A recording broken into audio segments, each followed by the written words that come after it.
Stop! Tu mets sur pause pour télécharger ce petit questionnaire de 2 pages que j'ai rédigé à ton attention pour t'aider à identifier ces fameux 10 signes et t'en protéger. Donc, vas-y, clique sur pause, télécharge, imprime et prépare-toi à travailler avec moi. Ok? À tout de suite.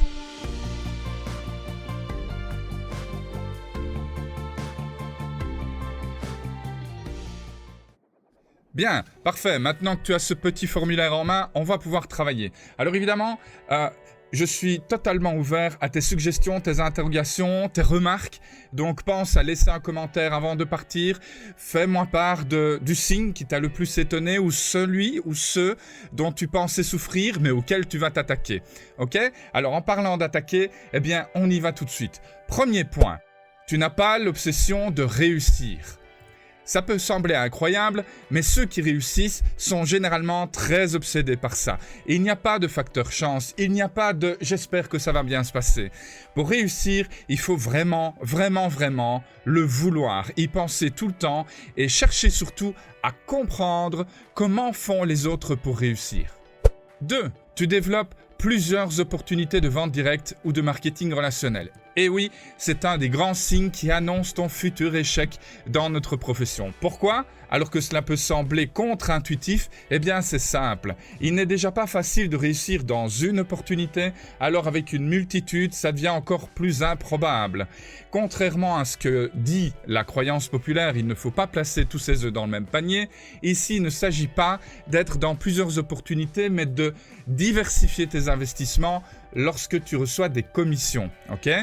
Autre point non négligeable, si tu es impliqué dans plusieurs opportunités MLM, inévitablement, tu donnes le mauvais exemple et il y a des membres de ton équipe qui vont faire la même chose que toi, qui vont dupliquer ce comportement et donc tu vas perdre de la production, tu vas perdre de l'attention de la part des membres de ton équipe. Pire encore, tu perds énormément de crédit en développant 2, 3 ou 4 opportunités au lieu d'une seule.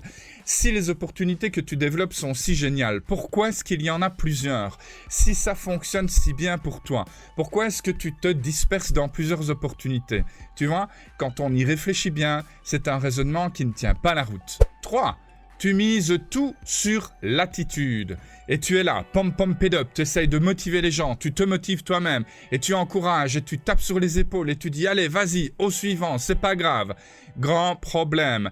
L'attitude, c'est bien, le développement des compétences, c'est beaucoup mieux. L'attitude découle du développement de tes compétences. Si tu as des compétences aiguisées, tu vas forcément gagner en confiance. Si tu gagnes en confiance, tu passes plus souvent à l'action. Si tu passes plus souvent à l'action, tu gagnes en résultats. Et donc, parce que tu as des résultats, ton attitude s'améliore. Tu es de bonne humeur et tu es naturellement motivé et non pas de manière artificielle quand tu pousses et tu pousses et tu pousses les gens à croire que parce qu'ils disent « je vais bien, tout va bien », alors ça va bien se passer. 4. Tu crois être spécial. C'est-à-dire que tu crois que ta situation est spéciale. Tu as une situation familiale spéciale, tu habites une région spéciale, tu as des voisins spéciaux, tu as une éducation spéciale, tu as un emploi particulier avec des horaires spéciaux. Non, il n'y a rien de spécial chez toi, pas plus que chez les autres. Les top leaders, les hommes et les femmes qui réussissent, ont probablement connu des difficultés similaires aux tiennes. Il ne faut pas te servir de ce genre d'excuses pour expliquer ton manque de succès. Retiens ceci, ceux et celles qui réussissent dans le marketing relationnel comme dans quoi que ce soit sont ceux qui tirent le meilleur parti des circonstances mises à leur disposition. Donc on s'en fiche de ta situation personnelle, privée, familiale, du pays dans lequel tu vis, de ta situation financière, de la lourdeur des impôts et des obligations administratives. Ça n'a pas d'importance. Il y a des tas de gens qui ont exactement les mêmes circonstances que toi et pourtant ça ne les arrête pas. 5. Tu ne te formes pas suffisamment. Et oui, c'est bien de participer à des séminaires comme ci, comme ça, mais si tu le fais juste pour être présent, si tu le fais juste pour le côté social et fun de l'événement en question, ça n'a pas d'intérêt. Tu n'aimes pas lire, tu n'aimes pas te former, tu n'aimes pas écrire, tu n'aimes pas prendre des notes, les relire et les mettre en application. Tu cours droit dans le mur, malheureusement. Ça n'est pas difficile de réapprendre à lire, ça n'est pas difficile de réapprendre à écrire, à se relire, à mettre en application. Ce n'est pas difficile, bien au contraire. C'est très fun et ça va t'édifier, ça va augmenter tes compétences, ça va augmenter les possibilités qui se trouvent dans ta tête. Si tu ne te formes pas suffisamment, tu te condamnes quasiment à l'échec. 6. Tu vois les top leaders comme des aliens. Tu as l'impression que tout leur réussit. Tu as l'impression qu'ils sont nés sous une bonne étoile. Tu as l'impression que leurs circonstances sont meilleures que tes circonstances. C'est faux. Tu perds de vue que tous les top leaders que tu admires aujourd'hui ont un jour été un parfait débutant et que ce sont des hommes et des femmes qui, à un moment donné, ont traversé des périodes de doute, ont rencontré des tas de problèmes et pire encore, les top leaders aujourd'hui, contrairement à ce qu'on pourrait croire, ils doivent gérer beaucoup plus de grands problèmes, de sérieux problèmes que la plupart des gens. Mais ça, on n'y pense pas souvent. 7.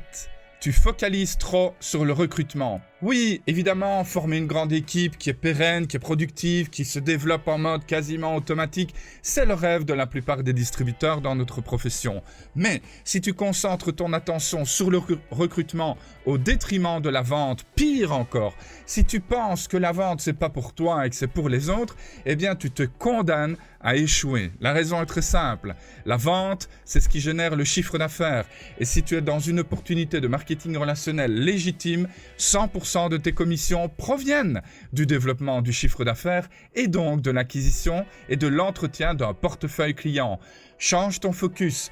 Pars sur la vente d'abord, l'acquisition de clients d'abord et tu verras, magie, les clients qui sont servis de manière royale vont te permettre de ne plus jamais tomber à court de prospects, clients ou distributeurs parce qu'ils vont devenir de véritables ambassadeurs pour toi. 8. Tu as peur de froisser tes proches. J'ai eu le cas avec mon papa. Quand je me suis lancé dans le marketing relationnel, il m'a dit « Mais enfin, qu'est-ce que tu fais? Un garçon intelligent comme toi, pourquoi est-ce que tu ne choisis pas un vrai métier ?» J'ai eu des tas de gens contre moi. Il y a plein d'amis, plein de copains, plein de connaissances qui m'ont dit que c'était de l'arnaque, qui m'ont dit que ça ne marchait pas, qui m'ont dit que ceci, qui m'ont dit que cela. Eh bien, c'est pas grave. Tu ne dois pas avoir peur de froisser tes proches, à moins que ceux-ci aient une expérience tangible et vérifiable dans le marketing relationnel. Alors dans ce cas-là, écoutez leurs conseils à du bon. Mais si, comme moi, tu as des amis, des proches, des membres de ta famille, comme mon papa, qui sont ouvriers, qui n'ont jamais touché, ni de près ou de loin, à ce type de métier, qui n'ont jamais créé une équipe, qui n'ont jamais fait une activité commerciale, qui n'ont jamais été dans le développement personnel, leurs conseils, ça vaut que dalle ou presque. Il faut se le dire, c'est un fait.